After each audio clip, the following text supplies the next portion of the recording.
We got one more to go before we take the break. And even though we just did this a couple days ago, we are back at it again. Why? Because we love it. God dang it. You have found the Outlap F1 podcast. This is season 7, episode number 26. It's our 2025 Hungarian GP Preview show. You've got Andy. I'm along with Cody tonight. Cody, I've noticed a change in the hat there. I'm loving it personally, but other than that, how you doing? Yeah, I think it's time to accept reality and and side with the winning team, at least for now. I'm doing fantastic.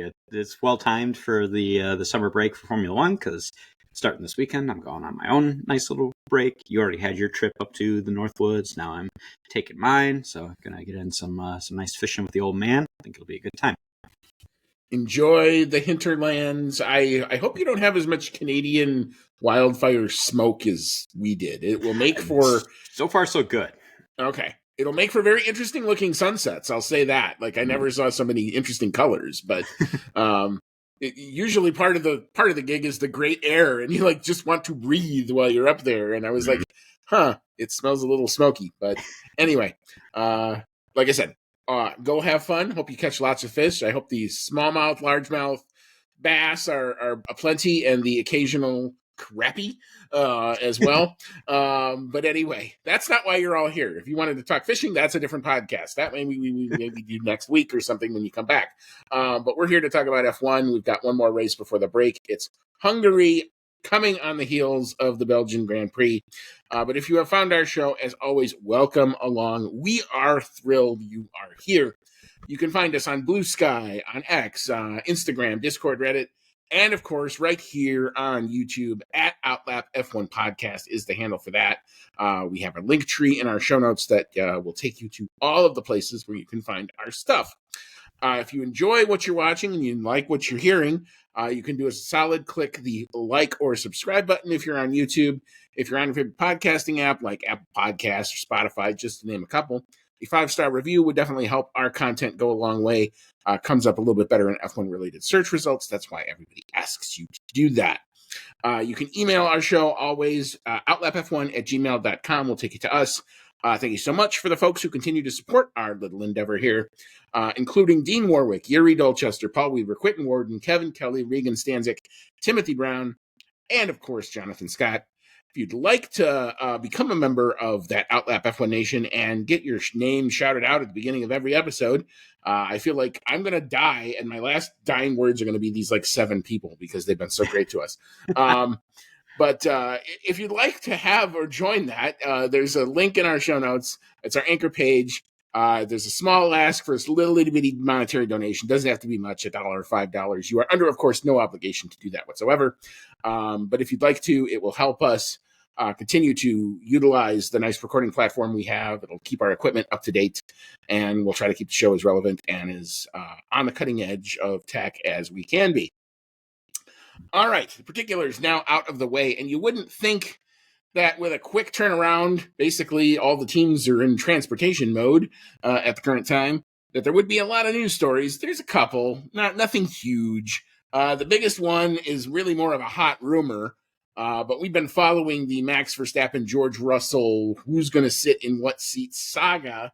It definitely looks like with now the Belgian GP in our rearview mirror and Max Verstappen locked into no worse than P3 going into the summer break, he will not be able to trigger his exit clause for 2026. So that pretty much takes that seat off the board. So put Max back in the Red Bull, at least for 2026. And that would also then mean, well, George, who's been waiting ever so patiently, or not so patiently, for his contract, looks like he is going to get it, according to Sky Sports News, who understand that a prospective extension for George Russell would be a multi-year deal, which would tie Russell to the team at least until the end of 2027. This is based on an interview that Toto Wolff gave to, I think it was Craig Slater or possibly Ted Kravitz, over the Belgian GP weekend, where Wolff, talking about the Russell contract in the summer break, would say, I would wish to leave him in a safe place a little bit earlier. We haven't managed to do that, but I'm optimistic that he's going to sleep well over the summer break, which is effectively Toto Wolff speak for wait till Tuesday right after we're done recording, and I guarantee you the news will come out on the Russell extension in true Outlap F1 podcast fashion. But Cody, what's your thought on Russell apparently not going anywhere? I'm certainly not surprised. George Russell has been performing very well at Mercedes lately. He's got a race win this year, which is probably about as much as you can hope for from that Mercedes team, which looks like they're a little on the back foot at the moment. But he's certainly a great driver. It would have taken something extraordinary for Max Verstappen to end up in that Mercedes seat. And all the talking heads are going to tell you just the same thing as what we're saying, is it really kind of makes sense for Max Verstappen to stay in Red Bull right now, because next year is all new regs. And sure, we've heard, the rumors that the Mercedes power unit looks like it's going to be the best, but we haven't seen anything actually come out yet. So best thing for Max to do is to probably stay where he's at. He's getting paid mountains of money to be in that seat. So go into next year, make the best that you can out of it. Maybe the car will end up pretty good. You never know. But either way, we haven't talked about any of the aero yet. Yeah, exactly. But he's going to get to see who is at the top of the food chain in these new regs. My understanding, I think I heard this on the race podcast, is that the conditions of Max Verstappen's exit clause become more stringent in his favor as time goes on. So he would have to be in possibly as high as the top couple positions in the driver's standings at the summer break next year in order for his exit clause to not be able to be triggered, is what they were saying. Again, I haven't seen the contract for myself, so take it with a grain of salt. But it looks like he could be well on his way to be able to activate that if he wanted to next season. So he's sitting in a good place, See what happens, see where the pecking order's at. The nice thing is he's got 4 championships behind him to pretty much say, this is my seat now, wherever he wants to go. And in the meantime, George Russell gets to keep his Mercedes seat, which is well-deserved. In fact, even if Max had been able to trigger his exit clause, I'm not really sure he would have been able to kick George out of that seat. I think it would have been more likely that he would have been able to kick Kimi Antonelli out of the seat with how recent performance has been.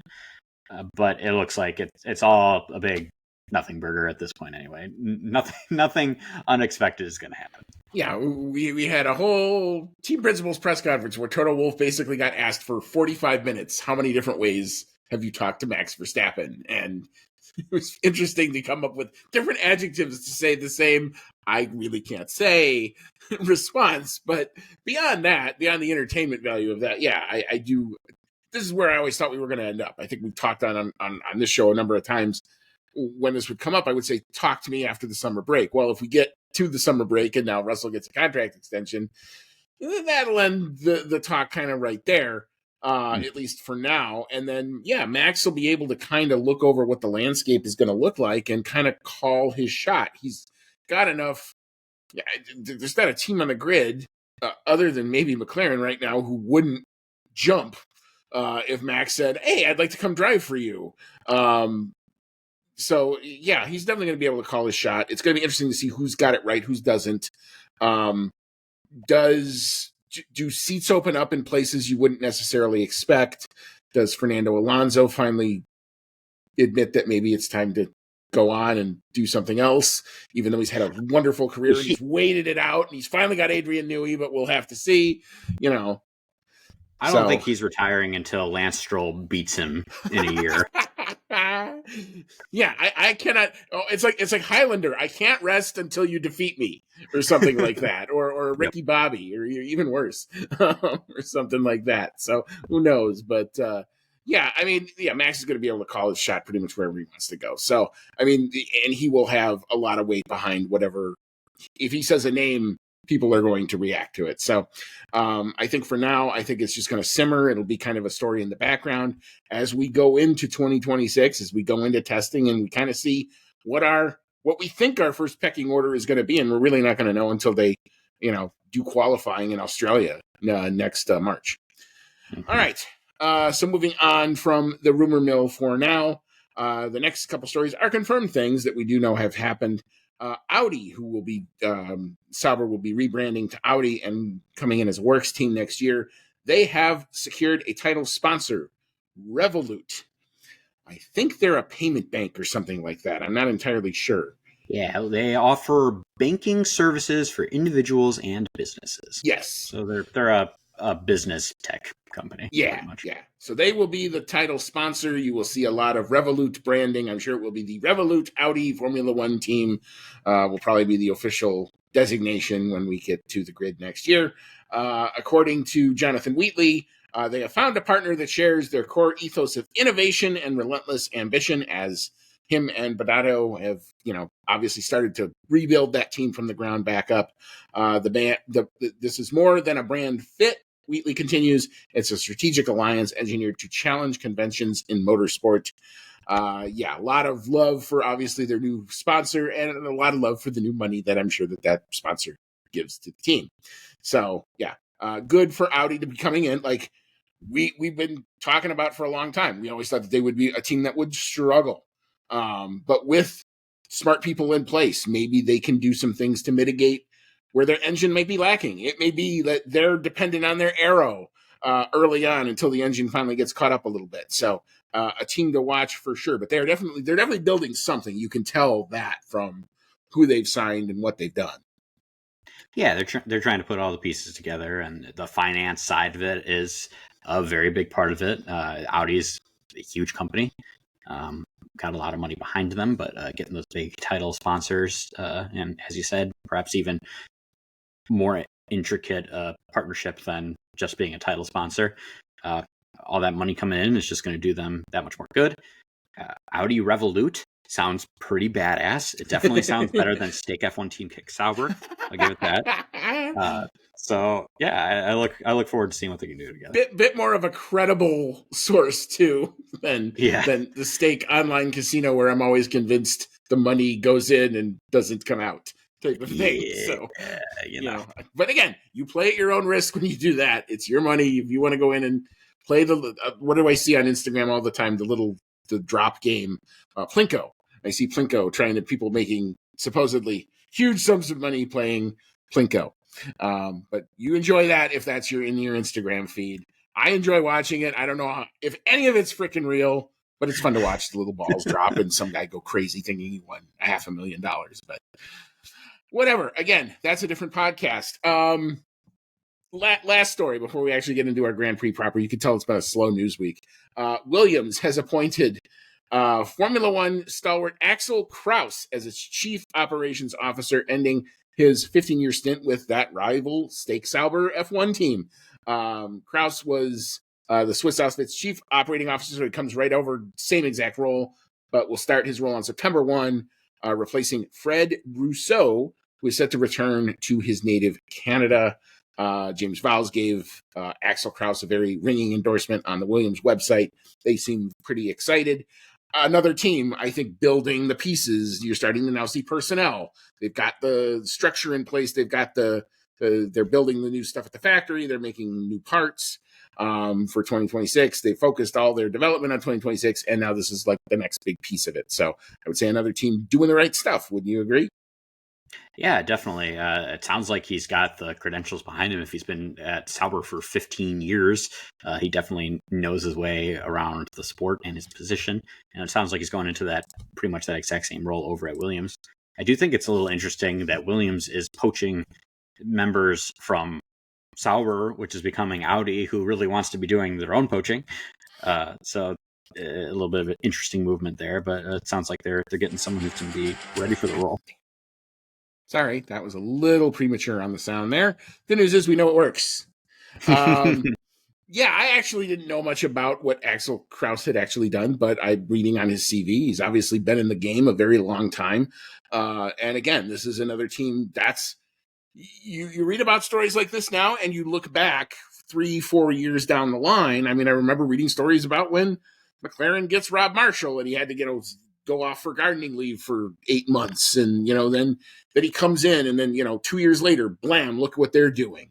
But this is kind of how that stuff always kind of starts. So I like to kind of follow as teams that are in the rebuilding phase, like a Williams, like a Sauber, or to be Audi, are putting that together, and kind of how that journey happens, because I think it's actually kind of cool when you get to the end and you realize this was a recipe that took 4 or 5, 6 years to actually cook, and that's how you develop a championship team. So a name to watch for the future for sure. And I look at Williams and I say that's a team to watch. I look at Aston Martin and I say that better be a team to watch. Otherwise, that's a lot of money wasted. And I look at Steak Sauber now and I go, if they can move the Audi thing forward and they're building some stuff, their results have maybe turned my head a little bit. So who knows what that championship's going to look like next year. All right, so we're just going to head right into our track facts. They are brought to us by the good folks at Pirelli Motorsport. As you probably heard, I've got the sound queued up, so we know that that's going to work. So Cody, tell us about the Hungaro Ring. All right, I'm going to try my best to get the pronunciation of this right.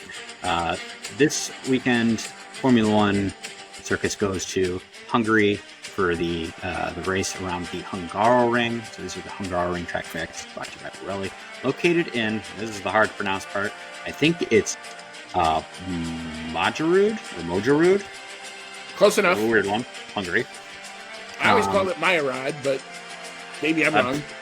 I'm taking a stab in the dark here. Just going with if we butchered the name of the town, we're very sorry.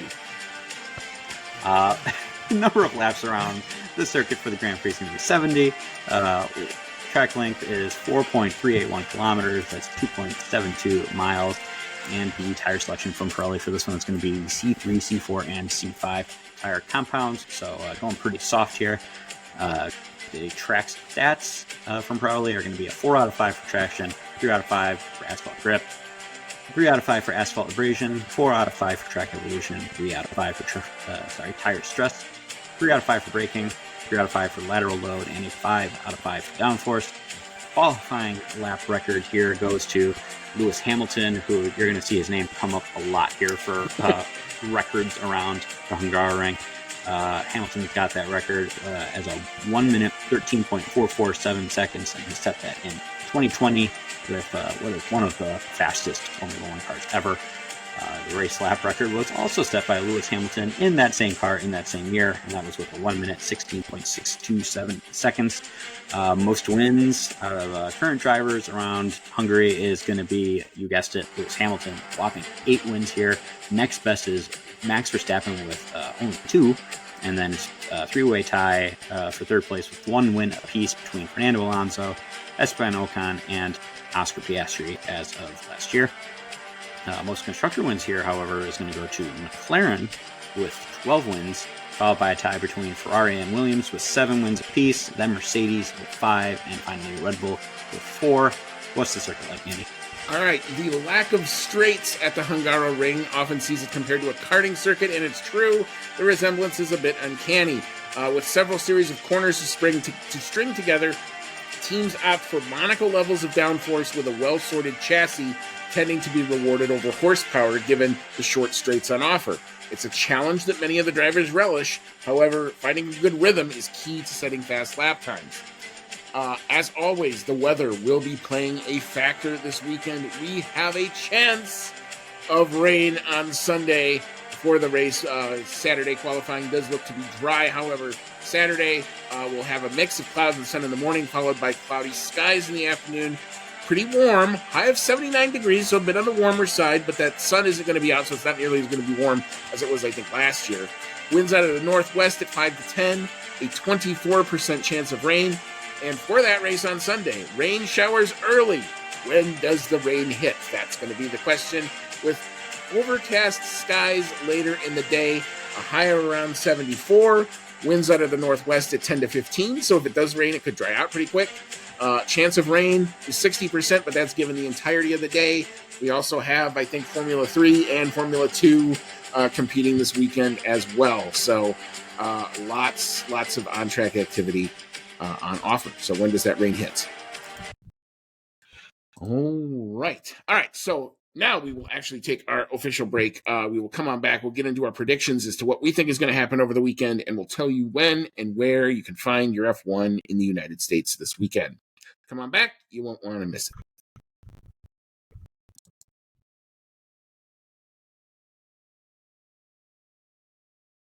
All right. Welcome back on in.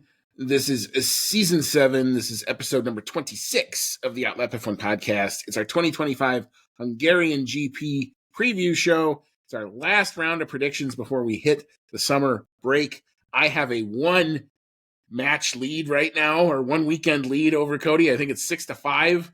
So it's literally 6-5 in pick'em. So who knows where this is going to go? But this could be critical, and we've got some divergence in here. So we will hop into our predictions game, what we think is going to happen over the course of the Hungarian GP weekend. And we shall start with the pole sitter. The 2024 pole sitter was Lando Norris, and he set a lap time of 1:15.227. Cody, what you got for the pole sitter, and who do you have doing it? Or let's start with the pole sitter, and then you can give me the lap time too. The first two. Sure.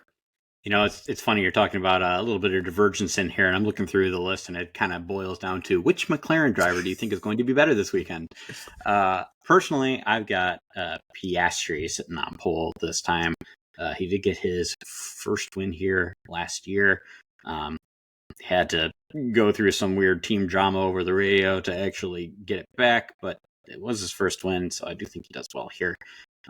So I've got Piastri taking the pole, and I've got him doing it with a little faster than last year's time, at 1:14.711 seconds.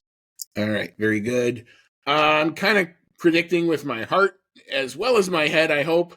But I've got Lando Norris being able to take pole position because, 1, he did it last year, and 2, this is a circuit that where Spa isn't Lando land. I think this caters to his strengths a lot better with the type of corners that are going to be there. It's more of a karting track that's helpful, I think, for him and the way he likes to drive the car. And he goes pretty well here. So I've got Norris on the pole, and I've got a slightly faster lap time than yours, 1:14.579. All right, so we will turn to the race on Sunday, and we shall start, as always, with the race podium. Last year's race podium was Oscar Piastri P1, Lando Norris P2. That's how they finally finished after Lando did the little pullover, and Oscar, you can take it after 40 laps of needless team drama, which I pray to God they don't ever put me through ever again. I was so pissed at them for that. And Lewis Hamilton, let's not forget, this is the house that Lewis Hamilton built, apparently. 8 wins on the spin here for Sir Lewis here. He came home in P3. So, Cody, what you got for your race podium?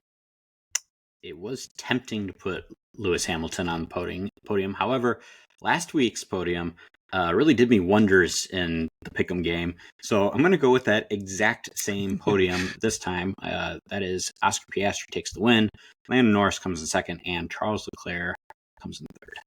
All right, very good. Again, I'm kind of picking a little bit with my heart, but also with my head. I do have a 1-2 for McLaren here, but I've got Lando coming in P1. I think he's going to go out.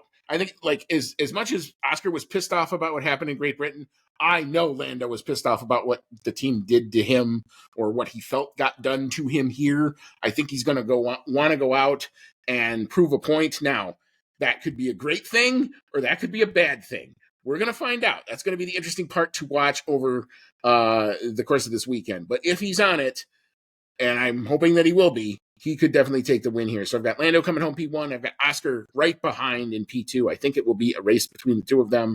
I do also anticipate them possibly having a bit of a come-together moment at some point just because it's a short track. There's not a whole lot of places for them to hide, and I don't think the team can do the whole, oh, by the way, we're going to box you on different laps type thing again. But I also have Max Verstappen because I think he's going to be out to prove a point. I think another weekend with some calmness in the team will hopefully help him out a little bit. And he likes to go around this track pretty good as well. So I don't have him very far off of them. But I don't think he's going to challenge the McLarens per se, but I think he will be there and be the pest that he normally is, at least in terms of my rooting interest. So I've got him going home in P3 as well. All right, so we will move on to our fastest lap in the driver, and the 2024 fastest lap was actually set by George Russell with a time of 1:20.305. Cody, I'll let you go first here. What you got? It's going to be pretty much a clean sweep, in my opinion, here for Oscar Piastri. I got him taking fastest lap, and I got him doing it a little bit faster than last year at 1 minute 19.991 seconds. All right, so we both have the same theory. Clean air is going to be very, very, very important. If I've got Lando winning the race, I've got to have Lando getting the fastest lap because I do think that is where the high ground definitely is. So I agree with you there, and I think we're going to be pretty close on lap time. I've got a 1:19.658. It could go a little bit faster because it's going to be a bit cooler than last year. All right, so for bonus picks, you've selected P5, P7, and P11. I like these as well. I'm going to go first on this one. I will have P5 being George Russell because I think he'll be a little more relaxed, knowing that his future is probably secure. And he's, they just pretty well, I think, over here in this type of track. P7, this is my kind of dark horse pick. I know they were bad last week. I know they were god-awful last week. But this is a much different circuit. And I think this goes back to seeing Aston Martin do good again. Fernando Alonso, I know in some really crappy cars, has pulled out some results here. And I think he's going to do it again. So I've got him coming home P7. I hope I'm right about that. And P11 just feels like good old, let's put Yuki Tsunoda in P11 because why not? He might do better, but I don't think he's going to quite get into the points. That's kind of where he tends to slot in right around this time anyway. But Cody, what you got? I have Lewis Hamilton coming in 5th, mostly because despite the fact that he is very, very good at this track, I don't see him finishing in front of either McLaren or Max Verstappen or even his teammate Charles Leclerc this time out, unfortunately. So I got him in 5th. I have Russell a couple spots down from you just because they seem to have been struggling a little bit lately. And Ferrari did bring upgrades that despite not putting them on the same level as McLaren's, did seem in Spa that maybe there was some improvement there. So I think they're going to finish in front of the Mercedes, and therefore that puts Russell in 7th. And then, I don't know if you noticed, but Oliver Behrman has seemed to have inherited the Tsunoda curse of always finishing in 11th because he has finished in 11th the last 4 Grand Prix. So I think it would be funny as hell if he did it 5 times in a row. Oh. So that's why I've got him in 11th. Poor Ollie. Let's not do that to him. But old Tsunoda Award, new Tsunoda Award. So which Tsunoda comes out on top? That's going to be the trick here for us here. Prop bet. I like your prop bet. And the question I have, like your prop bet, as stated, says, will we see teammates collide? And my question back to you, is it any teammates? Could it be if the two Haas's come together? All right. I mean, I guess we could do this 2 ways. We could either just say, yes, any teammates, or you could say any teammates, and if you pick a team where they do collide, that would you get an extra point? All right, yeah, let's do that. So go. All right, so yeah, but it's one or the other. So if you say no, you get 2 points. So like if you say no teammates collide, but then you pick a team anyway and they do collide, that would get you 1 point. Okay. All right. So I will say whatever. I mean, yeah. I'm gonna say no. I don't think we're gonna see. I think we'll see some close calls. Like I said before, I don't think there's going to be anywhere for Lando and Oscar to hide from each other here. I don't think there's going to be any way unless we get a drying track and they don't want to double stack again or something like that. I don't think you're going to have a whole lot of opportunities, especially early, if they are neck and neck on the grid and right on each other's grills and gearboxes in the first couple laps. You may see a repeat of Austria, because I think you're going to see parts of the circuit where Lando's better and parts of the circuit where Oscar is better. So you could see them very much locked horns, especially for the first stint of that race, depending on what the conditions are. But I don't think they're going to touch each other. I think they've gotten the word through on that. So I will say no. If I was to pick a team that was going to do it, I'd say Haas, just because I've seen all that already happen and they kind of get close on relative pace. So I'm going to say no. But if somebody would, I'll say Haas. So I'm going to go with yes, we will see teammates collide on Sunday.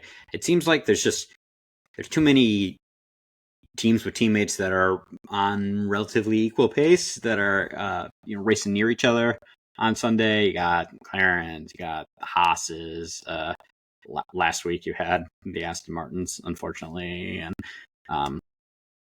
some of those teammates are not huge fans of each other, and some of them got championships to win. So I personally think, yes, we are going to see teammates collide on Sunday, and I'm going to just go homer here for disgruntled Andy, and I'm going to say it's going to be the McLarens. It might not be a race ender, but I do think that they're going to come together. Well, if they do, I hope they bang in the part of the tire that's, the good part of the tire that doesn't hurt the car versus the part that shreds it to all heavenly kingdom. But anyway, we shall see what happens. It wouldn't shock me. It would not shock me. There are enough corners. There's enough ways you can take the corners in different areas. Like you had in Spa, you could definitely see where there was the wall of air that you couldn't get beyond.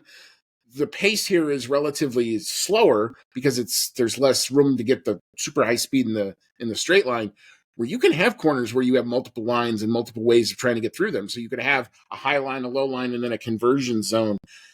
It's not out of the realm of possibilities. I definitely will grant you that. But I'm going to say, no, I don't want to see that happen. So that's what I'm going with.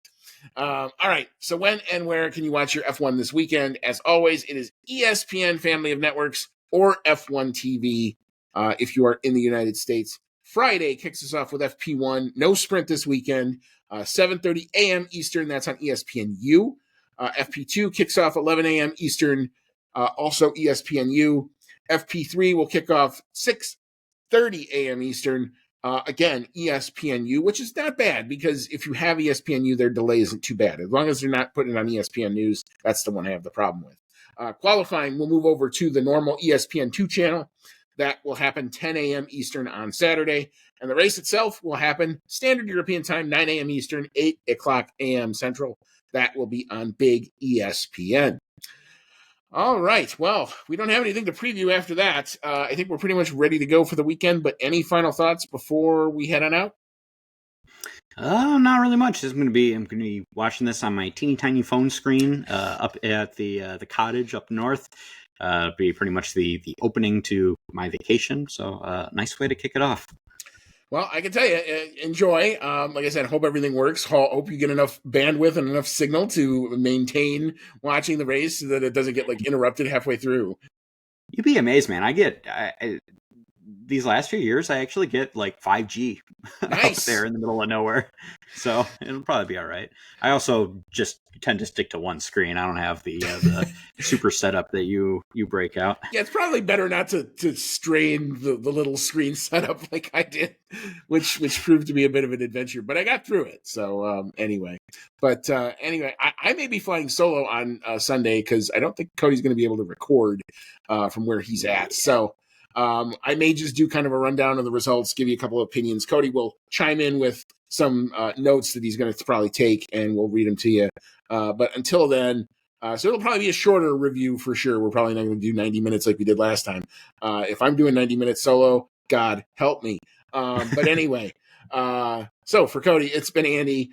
We will talk to you on the other side of the Hungarian GP, and we'll break, if any news breaks, of course, over George Russell. Stick to our social media channels. We will try to get all that out to you as soon as we know it. But until then, take care of yourselves, and may all your laps be fast.